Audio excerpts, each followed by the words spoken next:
This is Radio Entrepreneurs. My name is Jeffrey Davis, and we're being hosted right now by our friends at the law firm of Tarlow Breed Hart Rodgers. Thank you very much. And our next interview is Al DeNapoli, partner at Tarlow Breed Hart Rodgers in the litigation department, correct? Correct, Jeffrey. Nice to see you here. Nice to see you Nice to again. be on the radio program again. Thank you. And today you're going to talk to us about entrepreneurship, a topic which I'm not sure anybody has ever talked to us about on the show. Oh, really? Oh, that's Yeah. interesting. Well, I think it's probably would you say, the flip side of the coin of entrepreneurship? Or maybe it's The the less same obvious, coin, the less obvious, but the harder. It's the harder concept to grapple with for people. It gets lost. In some way, definitely, the concept is harder because it's not someone going off on their own, being the pioneer, entrepreneur, taking all the risks, doing everything.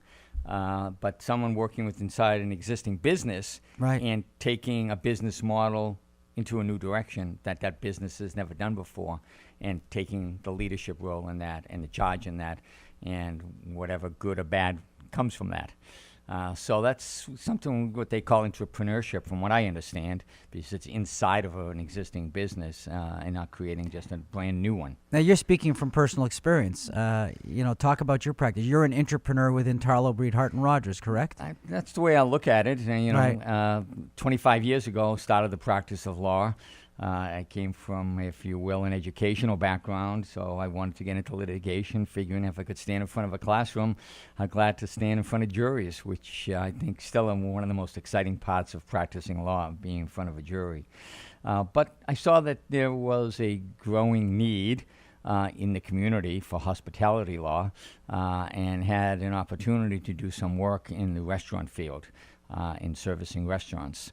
And did my research and saw that, restaurants are a dynamic industry. They're changing. People's dreams are getting caught fire, all the time. People are looking to open new restaurants, new Right. nightclubs, bars, or concepts. So there's always a need for the types of And a lot of, professionals. and it's all One of the things I want to do is be able to communicate with professionals. I must admit, I grew up in a very blue-collar family. I was the first one in my family to get a post-college degree, one of the first to have a college degree when I got my master's, then to have a professional law degree.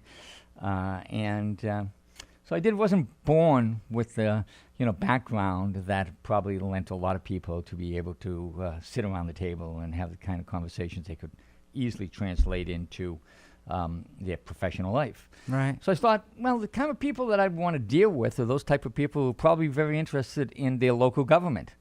So I think I should learn something about local government. So not knowing anything about local finances, governmental finances, I volunteered for the finance committee. Within 3 years, I was chairman of my town's finance committee. Led that for 6 years.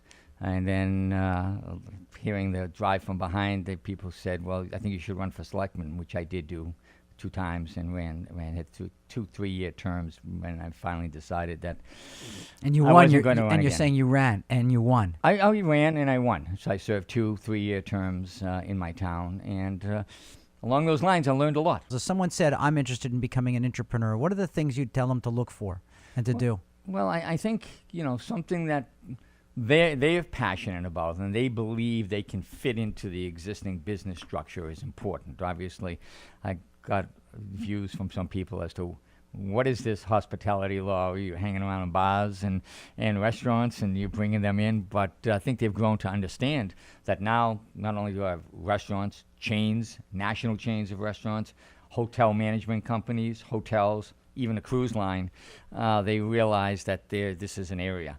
But, one of the things is finding something you're passionate about. And as much as it is challenging and maybe a bit of a risk, I got to admit that it's probably not the same risk of going out on your own and being an entrepreneur and starting without the cushion of an organization around you that you could fall back into if, in fact, your entrepreneurship didn't work. Right. So there's a little bit more of a comfort level in the risk area than it is in just saying, okay, I'm going to leave now and go blaze this trail into hospitality law by myself.